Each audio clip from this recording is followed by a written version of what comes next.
That was sick. I saw the whole thing. That was sick. Say your intro. Do it.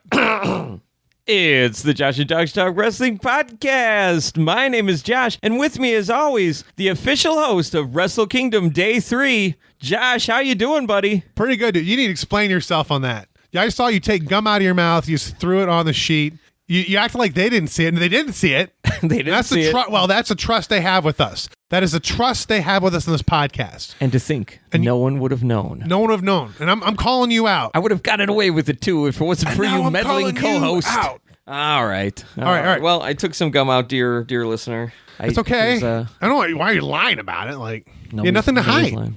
You're acting like I wasn't supposed to see it. I saw it. You're right here. I can look and see exactly what you're doing.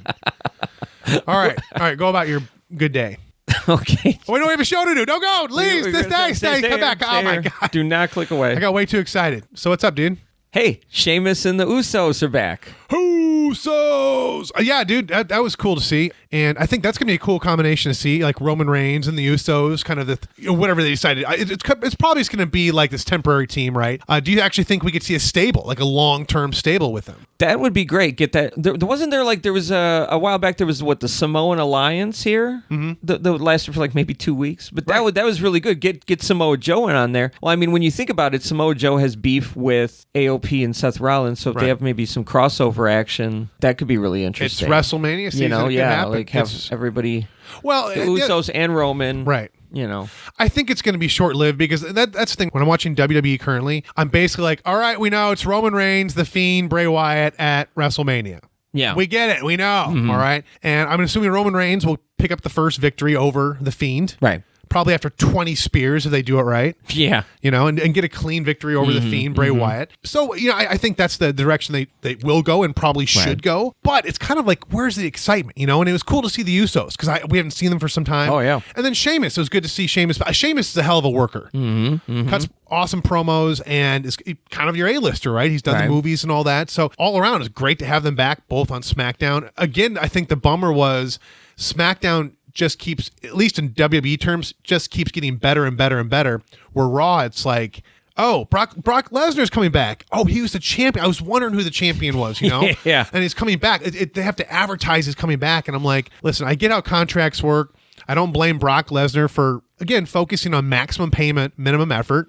I don't blame him for that. Sure. Right? We all do that. Yeah. But as a wrestling fan, this is where I'm selfish. I want to see the championship defended, and I want to see it more in just the special appearance. But again, that's kind of the bummer with Raw right now, right? Yeah, I don't know. I think Raw's got some good things going. Of course, the heel turn with Seth Rollins, what was good to see. I actually prefer Rollins as a heel. But I just felt like it was kind of an anticlimactic turn. And so it's kind of like, okay, great with AOP. And it just feels kind of like you've got Kevin Owens and sort of they're going to pair him with Samoa Joe. And it just kind of feels very recycled. It doesn't feel like it's going anywhere. But I mean, it could lead into something good. So you have to kind of be open-minded because you got Samoa Joe in this, and you've got Seth Rollins, all good workers. AOP's delivered several times, mainly on the NXT TakeOver shows. I think there's some good things that are coming. Kevin Owens, of course, I think wants to be the flag bearer of Raw. So I think you're going to see some good things come out of it. I think you need to be open, but right now it just seems like it's kind of like regurgitating. Well, that's the thing. Yeah. Well, not only does it feel a little redundant,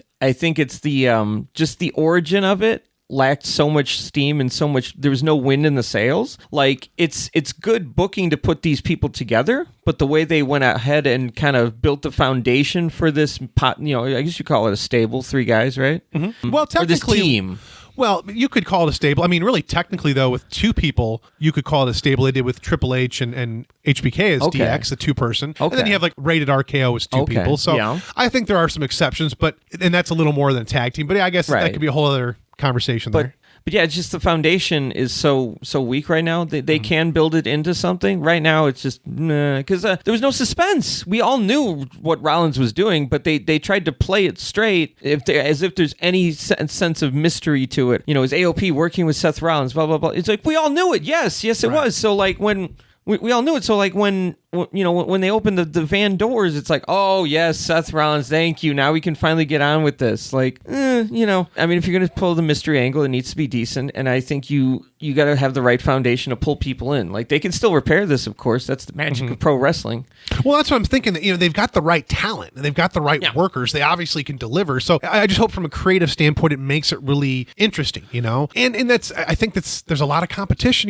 Nowadays we've talked about AEW. They're tearing it up on Wednesday nights. Of course, within WWE, you've got SmackDown, NXT, and Raw is the C show. So they kind of almost have that going for them, where it's like, people have sort of consider you the C show. Why even try harder when we have SmackDown to worry about? We've got NXT to worry about. We've got NXT UK to worry about. We have 205 to worry about. We have all these different things, these different shows to worry about. But yeah, it does feel like Raw is kind of on the back burner. But who knows? I mean, some would say it really comes down to not just how you're booked, but what do you do with it? Christian is a perfect example where he was really not given much from a creative standpoint. But near the end of it, I mean, he was over, like, way over than some other workers, for sure. Right? And again, he was given really nothing creatively. So you got a good pool of talent sort of working in this as far as Seth Rollins and AOP type, as far as stable, and got the whole Samoa Joe deal and all that, and of course Kevin Owens. So I'm hoping here that there is going to be something that's going to come. It's okay. It's not good. It's okay. I feel like it's just that, though. It's an okay storyline, but I'm hoping they do something more with it. I don't know if it's another heel turn we weren't expecting. Maybe Samoa Joe does join as far as Seth Rollins. Who knows? But again, it's kind of one of those things I look more forward to SmackDown and NXT than Raw. But AEW is always a good alternative. Speaking of, I mean, hey, right now, Wrestle Kingdom just wrapped up. That's always a great time if you've got the 12 hours to watch it. I feel like myself, and that's something that perhaps it's a New Year's resolution. I don't really believe in resolutions, but I have definitely tried to watch more New Japan Pro Wrestling in the past year. It really is. And for any of our listeners that don't actually watch it, do yourself a favor and just YouTube a couple quick things. Get the Fight app. You could download some pay-per-views. Wrestle Kingdom's probably available on there, I'm assuming. And it's really good wrestling. It's a different type of style. It's a wrestling fan's wrestling product. You know what I mean? It's up there with AEW, but it's its own style. The Japanese or the New Japan style is, of course, different. Like, every promotion has, sometimes a little bit of a different flavor, and this is the New Japan flavor, and you should definitely try it out. It's a hearty feast for a wrestling fan. Yeah, no, absolutely. And you'll see a lot of familiar faces. Of course, Jon Moxley he got Lance Archer. Exactly. He was in the picture. Jericho was in the pay-per-view as well too. So it's a 2-night event. It really is. Yeah. It's a 2-night event. No, it's one of those, if you haven't got a chance to watch it, definitely do so. But I mean, it's tough if you watch only wrestling here in the States, it's tough to keep on top of that. Yeah, we talked about it before. It's like 11, 12 hours of just WB, AEW, NWA, watching that every week. Yeah, it's a lot to keep up with. But yeah, New Japan, it's if you can find, and it's it's World. Is that right? Is that their TV series? Is it called World, or are you familiar with that? I'm not familiar with the TV series at all. That's my thing. Is like I have enough trouble keeping up with WWE. So like you said, I don't get to watch anything of New Japan, but I always make sure to watch Wrestle Kingdom, no matter what. Right. You got to check out. You know what I mean? No matter what you do, if you're a wrestling fan, I would say this, like, no matter what, if it comes once a year, if you miss like the Young Lions or Dominion or whatever else, if you don't do anything else for New Japan, at least do Wrestle Kingdom. Just once a year, set aside the 12 hours, watch it over time. Like I just was able to access it. And Wrestlemania is 8 hours, so what's another 4, right? Right. Well, like I haven't had a chance to get through all of it. We're about like 3/4 of the way of night 1. Yeah. So just when we're recording this and when the event just came out and we're watching it on the replay, it's just not enough time just yet. But watch it in chunks or something, because it's some terrific stuff. Will Ospreay, we forgot to mention, is on there. Great stuff. Right. Just do it. Well, it actually throws out the question. So I was sitting there hounding Monday Night Raw earlier. I've called it a C show. Even Seth Rollins went to the extent of calling it a C show. Yeah. It very much is the C show right now. But I find myself, and maybe I just watch it because as a podcaster, I should be paying attention to all different forms of wrestling, including, we just mentioned New Japan. It's something we should definitely be reporting more back on. I'd love to report more back on NWA Power. For those of you that don't watch that, you should. Every Tuesday night, 6:05, 5:05 Central. They've got a new show on YouTube. No restrictions. So really, if you can find your way on YouTube, it's going to be right there. there. And to me, that's an awesome style of wrestling. It's just the very studio style of wrestling. The promos are very solid. They're very slick. They push storylines pretty rapidly, actually. Yeah. And they don't have the same wrestlers wrestle each other over and over and over. You will have that. You'll have feuds, but they really try to mix it up from week to week, which is kind of cool. Or at least, again, take their time with the storyline and really drag it out. But that's good. It's a lot of fun. So yeah, check that out. Of course, I just mentioned before New Japan. But yeah, I sit there and ask myself, like, okay, as a podcaster, I watch Monday Night Raw just to be updated with everything. But as a wrestling fan, if you find yourself watching a show just over and over and saying this is garbage, well, there's plenty of wrestling out there. I mean, even within WWE, just you go to 205 instead. Well, it's hard to break that umbilical cord to WWE. You know what I mean? If you've grown up with it, it's a touch point. It's a touch point. It's part of your routine every Monday. And now every Friday or every Wednesday or whatever, And we're loyal. We don't want to give up. We don't want to give up on it.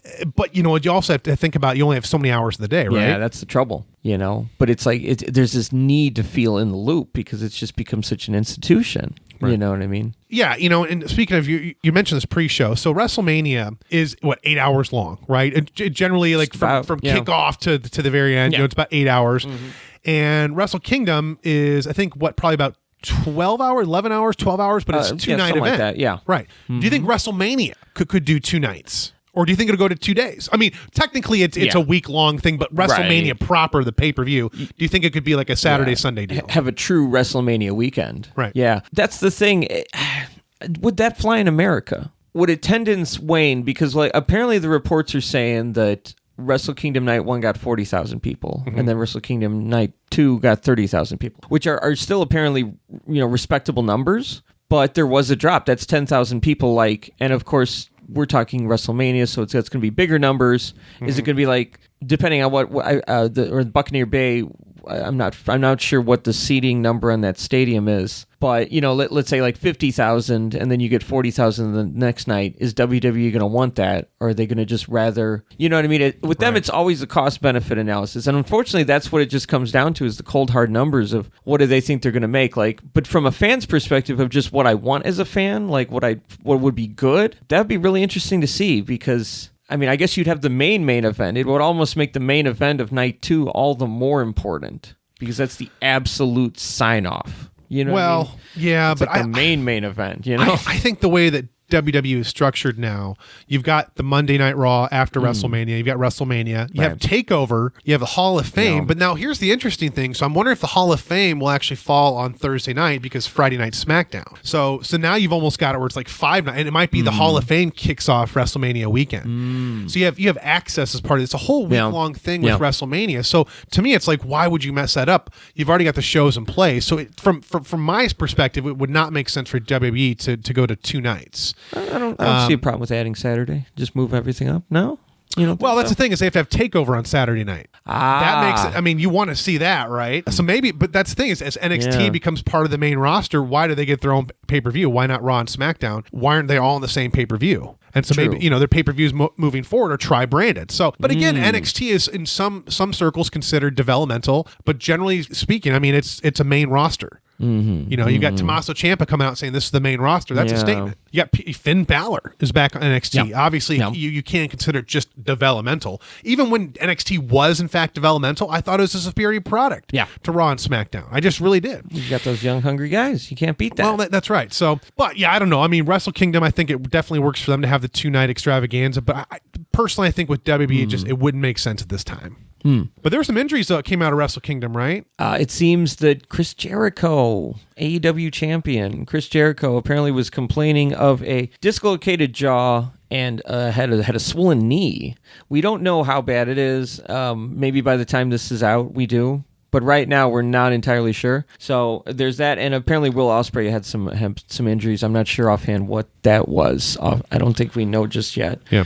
But what do you think this means for AEW? Specifically Jericho, yeah. Well, I think that with Jericho, AEW, they've been sort of making up their own rules. Of course, they have like the records and all that, and the as far as the wins, losses, and whatnot. So I think honestly, the whole you have to defend your title every 30 days, which has actually been That fourth wall was broken by WWE with Brock Lesnar. He defends it once every 6 months. So they've sort of broken away from that. Well, AEW never even had to follow that. They could do their own thing if they want to. So it could be like UFC where Brock Lesnar was the champion. He was a champion until he lost it. There's a whole year where he didn't fight, but he was on the injured list with his diverticulitis, I believe. So he was out for like a year, didn't defend it, but he's still considered the champion. He didn't have to give the title back to UFC. So I think you could potentially see that with Jericho, especially if it's just a couple months. I mean, that wouldn't be terrible. That's the thing. We don't know the severity. So yeah, let's maybe say just hypothetically it's a couple months. That wouldn't be terrible. Well, you do have a pay-per-view coming up here in Chicago. Yeah. Now,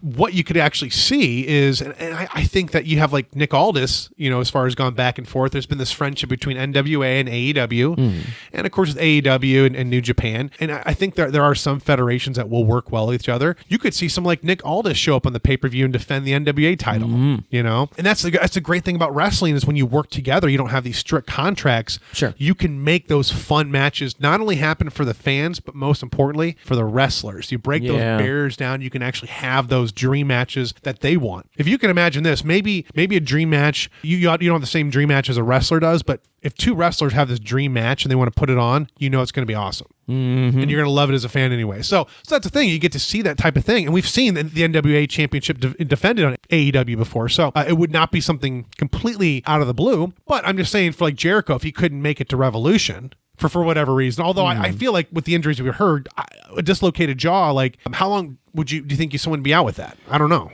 Well, a friend of mine had to have his jaw wired shut, which I'm guessing it would be similar. What are the treatment for this? If it's okay, I'm not sure. But he was out for a couple months. Oh, wow. Yeah. You obviously don't want someone wrestling with that. Yeah, right. Yeah, well, that depends if I guess it all depends if Jericho needs to have his jaw wired shut or something. Right, you know what I mean? Who knows? Well, there you go. And you could still have like Nick Aldis jump in on the Revolution pay-per-view. And I think they've got a deep enough roster they could make it work. And who knows? You could still have Jericho do a special appearance. Maybe he wouldn't be able to cut a promo necessarily. They could find a way. But a run-in of some sort, Or, if anybody would find a way to make it work, Jericho would. Right, exactly. So, definitely Godspeed for everyone injured. But again, Wrestle Kingdom, it was still a great pay-per-view. And I think it's one of those things that makes it even better is you got people out there, it's unfortunate when they get injured, but the fact that they're willing to sacrifice themselves, put their bodies on the line for that entertainment, for the art of wrestling, right there, it just goes to talk about more about the product and wrestling as an industry as a whole. So,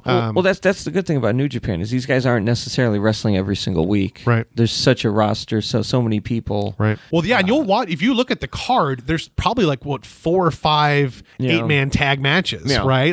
And that's just, it's stacked. It's a stacked cards. It's stacked cards, So, I mean, but this allows some of these guys to be able to put their body to the limit for that one night. Right. And, kind of take it a little more easy, not as much action for the rest of the time. And that's something that I think WWE should try and figure out how to do that. But let me ask you this. So one of the things you mentioned, we talked about earlier with Jericho and the title, they could drag it out. What if he had to drop the title to someone? Who do you think it would be? Oh, if they actually had a match? Or are you talking about like just relinquishing the title? Relinquishing it, yeah. So that's the thing. I would assume they'd try to have a match, but you're right. He may have to relinquish it back and they have a small tournament to determine the champion. Yeah, exactly. Because I was going to say, if you do that, you have a tournament. Right. But if you want to actually have a final match, if he's able to pull it off, Kenny Omega would probably be a good choice. You think about that. Well, here's the thing, though. It's like, he's got the feud with Moxley. And I think Moxley has proven that he can carry a championship, right? Yeah. But he does a lot of work with New Japan.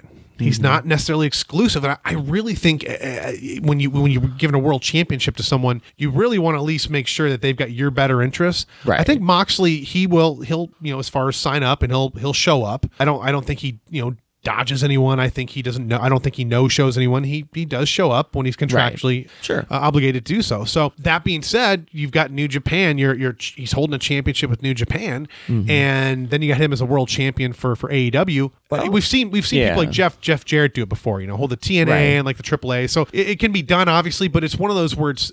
Is your world champion, you want someone that's going to be around for a while, and maybe it's just that it's a handshake agreement that you're not going to screw over either federation and just like toss the title in the trash can. There probably is a lot of trust there. One thing to think about there is if he's able to use New Japan's clout or promotion to try and help give credence to the AEW belt somehow. Like if they're willing to play ball, work together, that could be big for just AEW overall. Right. So I think that things are going to work out. I feel like, John Moxley's shown himself to be someone who cares more about the business than the money. Right. You know what I mean? By leaving WWE and saying, he wanted to do something good, and the way he pushes himself, I feel like he's one of the good guys, basically. You know what I mean? So I don't think that's really a concern. Yeah, it probably is some kind of like just unwritten agreement, that, you're not going to screw each other over. That's just one of those things that, is just part of wrestling. Well, but it's happened before though, right? Oh, That's the thing is we obviously say that's the right way to go, but we've seen it before. Of course, like, Lunda Blaze, as far as throwing her championship in the garbage can. So we've seen it a few times. So it's just, I guess, one of those things. It's sort of a pessimistic way to look at it. But you're right. I think that we were just talking about before. When you don't have these barriers, you open it up. You have some great creative, and you have people getting exposed then in New Japan that weren't before, or vice versa. AEW or NWA. We mentioned NWA earlier with AEW. So those types of things. So you kind of get to see those different federations intermingle, and it's cool then because it suddenly makes the wrestling industry a lot bigger. It's not just your show. There's several shows, and then we're not even talking about WWE. WWE will stay away from this as long as they want, but I mean, there's always that opportunity maybe. Yeah, well, it makes it feel like the world of wrestling is at your fingertips with places like New Japan or the way AEW plays it, and that's great. Like like WWE is so segregated and separated. Like if someone comes to the company, it's a different name because of course WWE has to own that character. It's Jack Swagger, Jake Hager. It's like whatever. Virgil can't be Virgil, etc., etc. And they run a business. And that's the thing is when you're that big, you've got to have certain infrastructures and rules in place. Well, I mean, I understand from a business standpoint, you know what I mean? It's just, but the way New Japan's a little more lax on it, they have a little more respect for, I'd honestly say they have a little more respect for just the wrestlers themselves and the wrestlers' autonomy over the character and things like that. And I think that's really important. And so when you have someone just come in from somewhere else and they're themselves, that's a big deal. That's great. It's in a way the wild world of wrestling is a lot like say the Marvel universe where you just have all these different intersecting things. And in fact, it's even more. It's like DC and Marvel working together again. Stuff like that. So it's really exciting. There's some talk about it. So AEW is kind of the front runner in terms of the competition to WWE here, at least here in the States. I would say maybe AEW's got a global outreach too. I mean, it's not been around as long, but AEW's got some strings to pull globally. But there's some talk of other superstars once they're officially out of their 90-day no compete clauses, once they're fully out of their as far as contracts, they would jump over. Matt Hardy, Luke Harper, and the Revival. So it seems like, I don't know, if I was Revival, I might try to milk it as much as possible. I know that they signed a 1 year I think extension, not recently, but like this is for this year, and I think they made some pretty good money too off that. And I would say, why not, man? Like, they're trying to sign people for 5-year contract. Kofi Kingston recently got a 5-year contract. Trying to keep people in. Again, it's good from a business standpoint. But Luke Harper, I mean, he could be a terror. It'd be great to. I'm sorry, Brody Lee. Brody Lee, yeah. Just changed it. Yeah. The first time I ever saw Brody Lee was actually at a Dragon Gate show here in Chicago, and I was like, that dude is just huge. And then I saw him in the ring. He moves. He's almost like a Mike Awesome. He's just this big dude that moves really well. Yeah, maybe I would say Brody Lee doesn't do as many like hurricanranas or anything like that, but he moves pretty well for a big guy. And again, it's one of those situations. It sounds like he wasn't happy with WWE. I'm glad to hear he got his way out. Got to wait a couple months yet, and it sounds like he probably will join the ranks of AEW. Matt Hardy, that could be an interesting thing. Again, it's sort of like if WWE wants to keep the Hardy Boys together. I don't know. It doesn't seem like they're overly concerned. Like the last time I saw Matt Hardy, he was jobbing to somebody, right? Yeah, he's jobbed a couple matches here. So it's just, I think they're just kind of running him out. Like it seems like he's been, he's still doing his YouTube stuff. He's still woken Matt Hardy. Everything's still marvelous. Right.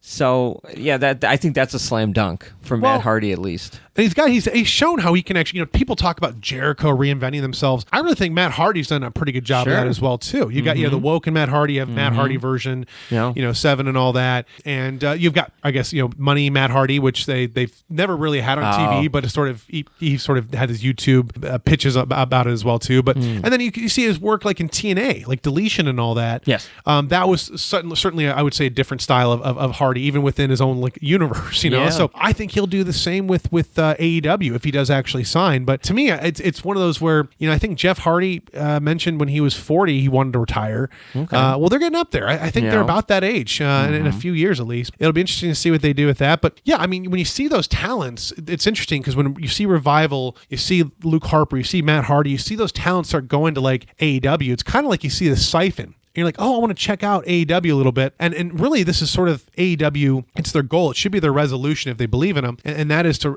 again, really, you got to work on your developmental. You got to work on the creative side. You got to really drain as much juice out of each character as possible. Don't make it like WCW Nitro where someone just shows up out of nowhere. Oh, great, Steve Mongo McMichael versus British Bulldog. You get that one night pop and it's gone because you have no plan thereafter. Yeah. If you're bringing these 4 talents on, make sure you're going to build your tag team division around Revival. At least have them be a cornerstone to it, if not the team. And then same with Luke Harper. Don't just make it another big guy. Don't make it just a match against Luchasaurus. Actually bring him on. Is he part of the inner circle? Again, I don't know. They've got sort of Jake Hager. I don't know if they need to bring him in, but those are the things they have to think about. Is just don't bring people on for shock value. I feel like that part of that's just they're still getting into their groove with establishing things. I know you could say it's been a little while, but it's still not quite enough. Yeah. So it's like they want to get the people on, but even though they don't necessarily have a plan to use them that well, they'll get there, I feel. I feel like overall, creatively, I think they're there. I think what they've done with Jericho in terms of being the AEW champion, the tag team belts, it could be a little more visible, I think. Sure. They are there, but again, it's one of those things where I want to see more tag team matches. You got 2 hours. Well, technically, you've got, 88 minutes. Yeah. But still, I think that we could see a little more of that. And the women's division, for goodness sake, they had a fatal 4-way, I think, recently, and that was their whole division, I'm pretty sure. But you see, they recently signed Chris Statlander, and so that's actually a step in the right direction. So hopefully we see them really build out that women's division, because that's a huge demographic that we definitely need as a wrestling fan, but then we also need in terms of the wrestling industry as well too. And there's, to me, there's so much talent out there. Why aren't we signing more? Again, I don't work for AEW. I'm sort of, again, the armchair podcaster. I act like I know what's going on here, but I have to assume that AEW knows that as well, and they're trying to build around the right people. Yeah. And so, but then again, you think about the Nightmare Collective with Brandy Rhodes and Kong, that's kind of a slow ravel. I'm enjoying what they're doing with that. I really want to see where they're going to go with this. And if they have to, if they actually cross lines with Cody Rhodes at some point, they are keeping some distance there, but Cody Rhodes has sort of mentioned it in the universe of AEW, the kind of weirdness of it. But these are the things where I really hope they expound upon and really take their time with it. Dark Order, great storyline. Right. I don't like how it's executed. It's too hokey. I really don't like how it's executed. Yeah, you think it's too much? I think it's too much. I think part of it's their entrance, when they have sort of the things, whatever, the druids, so to speak, come out. It's just, they're very googly. It just seems really weird, and I would rather them just kind of walk out stoically and just sort of stare off into the crowd like they're security or something. It's just, it seems too hokey. But again, I really like the idea behind this. I like how they have those infomercials. It is kind of an interesting corporate cult way to go about things, and it's a good stable. They could have some really good creative stuff here, but I wonder if they know where they're going with it. Maybe not. That's what, in creative, do you ever really know where you're going with it? You have an idea, but then it's like, hey, you got to re-evolve on that as well too. I hope that they, again, take their time with that and just don't make it too hokey. Personally, I've mentioned this before, I think it'd be a great thing to have Christopher Daniels somehow, like the mastermind behind it. You got a veteran, and really you want a veteran in place when you're building out a stable. That's for sure. You could do it. Yeah, you got to protect the rookies and stuff, and make sure you're building a good stable and developing them. And like you said before, he has history of almost being the head of a mysterious group, being the higher power possibly. But so there Vince you go. McMahon's understudy. Yeah, there you go. That would come full circle. He finally did it. He got it now. That's right. Yeah, I think this could be a good thing. I actually, I mentioned this before, I got the chance to meet Christopher Daniels at a Ring of Honor show at the Windy City Fieldhouse. And he's a really cool guy. Really cool. He ran the locker room. He made sure everything was in order when they left and all that. But no, he was a really nice guy. Really cool. So I think people look up to him. People know him around the industry. And he's definitely, he's someone where you want your 2 cents on. And so to have him sort of as a coordinator right there between creative and as far as establishing the stable, that could be an awesome idea. Good. But yeah, we'll see. What else? What else happened this week? Oh, CM Punk, man. CM Punk, I guess he was cleaning out his closet or something. He said, hey, let's leak the original Wrestlemania 30 match card. Yeah. Highlights include, among other things, would be Punk versus Triple H match, Batista versus Randy Orton for the championship. Yeah. and Daniel Bryan versus Sheamus. Right. That would have been a WrestleMania 29 rematch. Yeah. Or 28. Which one? Yeah, I think it was. Yeah, it might have been. Yeah. Anyway. Yeah. Isn't that wild, man, to think about? Wow. I got to tell you, I think we really dodged a bullet here. Well, the interesting thing about that was Undertaker Brock Lesnar was always on the table, it seems like. And so I wonder actually how long they say, they decided recently before to give it to Brock Lesnar. I feel like, I don't know, maybe they had a better decision. I think they knew about that well in advance because they mapped out sort of Brock Lesnar's future thereafter and as far as made him the actual beast and the way they booked him thereafter. Of course, the story with Cena at SummerSlam and where Suplex City was born and all that. It's interesting. Yeah, that was like the one thing was Brock Lesnar, Undertaker. That was sort of the one thing on it. But you're right. There was the other matches. And to me, it's like to see Daniel Bryan, Sheamus again. Okay, they probably would have made it like a gimmick match, like their original match, where it was just it was a bro kick out of nowhere, knocked him out 1, 2, 3 as new champion. They could probably do the same thing. I don't know, but it's interesting because I had actually heard around that time where Dave Bautista had signed a contract, basically saying the contract promised him a world title, and so I think when they had Bautista win at WrestleMania, the Royal Rumble, I think that's where they were so out of touch. Yeah, and I think again Bautista he earned his status. He did his time. He's a great worker. He definitely earned his Hall of Fame spot, and he ruled SmackDown for several years. But the thing is, fans overall don't like it where you are not here and a part-timer comes in, wins a Royal Rumble, and goes on to WrestleMania when, really people I think could have thought of 10 other people, as far as to be in that spot at that time. It's just the people that are there every day. Right, exactly. And again, people, they see the politics behind it. It pisses them off and they're just over it. And that's why Batista could never get over that second time, at least not as a face. Now, it was great they did the whole evolution thing with the Shield. That was pretty cool. But yeah, no, it was that's why, Batista Orton would not have worked. And eventually why Daniel Bryan had to be thrown into it. But then you had CM Punk, who wasn't then part of it. Yeah. They kind of made the storyline for Daniel Bryan. But yeah, no, I mean, and it's interesting too, because they also had John Moxley, Dean Ambrose, as it were, and Roman Reigns for the U.S. title. So that's kind of interesting. They sort of had this kind of Shield thing going on, I guess the implosion of Shield. But, hey, it goes to show that there's a lot of rewrites. There's people that they say Seth Rollins found out that he was going to be the world champion 45 minutes before the main event. Yeah. And I guess Roman Reigns was told in the same time as well, too. That's the story. I don't know if that's actually what happened, but it's interesting. So that's the thing with what do you think about those matches? What do you think about the original WrestleMania 30? Like I said, I think we dodged a bullet here. You know what I mean? We got something much better, but it's kind of disturbing how out of touch WWE was. That everybody and their mom in the audience knew like this is what had to happen. This is where it was like a few months beforehand. You just could feel that this is where it was going. The Yes Movement and everything. You were saying, oh, WWE's finally starting to get it. You know what I mean? They're gonna give him a shot. He's building up momentum. It's gonna be great. Wrestlemania, right? And to think that they were gonna just totally not do that. They're like, Daniel Bryan versus Sheamus. Yeah. That's fucked up. That shows you where they're coming from. Like you said, they're that out of touch. Well, let me ask you this. Do you think CM Punk would have stayed around if he was given the main event and, won the championship over like Randy Orton or Batista? Do you think he would have stuck around? That's the thing. The way he talks about it in interviews and court documents was he was just injured and like physically incapable of continuing. Like if it was morale, yeah, he would have stuck around. If he wasn't like sick and what he claimed was happening, I think that he would have stuck around because it was a lot of morale. I feel like CM Punk's one of those guys that needs to, he's just kind of fussy sometimes, I think, and he just would need that. He'd be like, okay, all right, I'll be champ then. Okay, I'll stick around. You know what I mean? Because this is what he wants. He's got that hunger.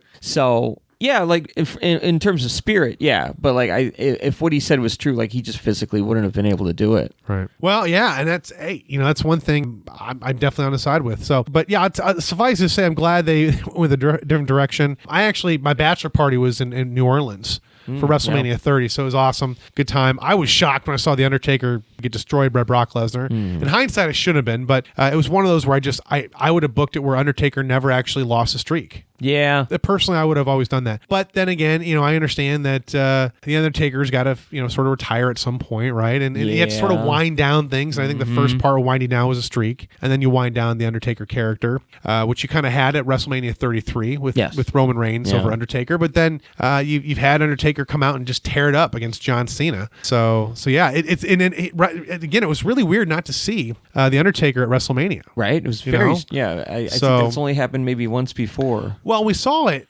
We saw him on Monday Night Raw. Yeah. Right, and I think I forgot what he did. It was so not memorable. But I was like, do much of it. He didn't say or do much of anything. I felt like he choke slammed someone, and I just can't remember who. But yeah, it was interesting why they couldn't just slide him somewhere. But hey, again, I have to figure there was something behind that. Sure. I don't know, maybe a missed flight or something. But good stuff popping. Good stuff popping. Anything else you got for us, Josh? Go watch Wrestle Kingdom. Yeah. And then report back to us in the morning. Really, actually, you should get the Fight app.